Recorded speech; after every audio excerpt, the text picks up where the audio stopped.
नमस्कार फ्रेंड्स, सुवर्णाज किचनमध्ये तुमचं खूप खूप स्वागत। आज करणार आहे मी उपमा। तर उपमा करण्यासाठी मी हे कांदा चिरून घेत आहे। हे बघा, सकाळी सकाळी नाश्त्याला उपमा खूप फास्ट होतो। एकदम 10 मिनिटात म्हटलं तरी चालेल, 10 ते 15 मिनिटात आपला उपमा तयार होतो।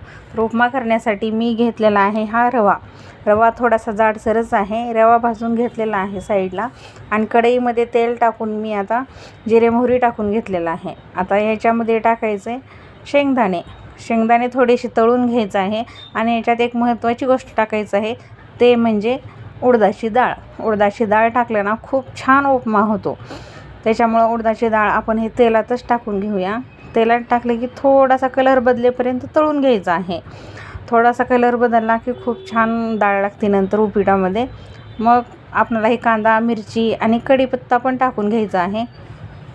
कढीपत्ता, कांदा सगळं टाकल्यानंतर हे छान तळून घ्यायचं आहे, एकदम थोडंसं कलर बदलेपर्यंत। आणि वरतून टाकूया आपण मीठ टाकून पण थोडंसं हलवून घ्यायचं अजून।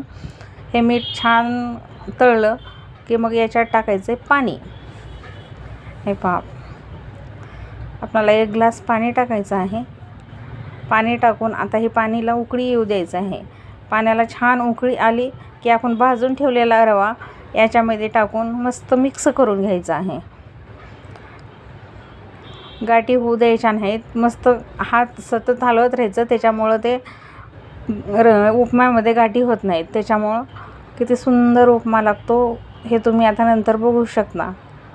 हे बघा किती छान उपमा झालेला आहे। आता थोडाच वेळ आपण एक अर्धाच मिनिट याला झाकून ठेवूया, म्हणजे उपमा खूप सुंदर लागतो आणि छान फुलतो पण रवा।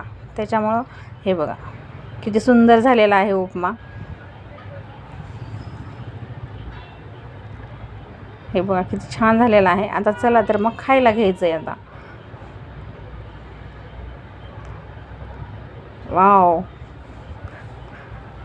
उपम्याची रेसिपी आवडली तर माझ्या रेसिपीला लाईक करा, शेअर करा, कमेंट करा, फेसबुक पेजला फॉलो करा, यूट्यूब चॅनलला सबस्क्राईब पण करा, आणि कमेंटमध्ये आठवणीने सांगा उपमा कोणाला आवडतो ते। हे पहा,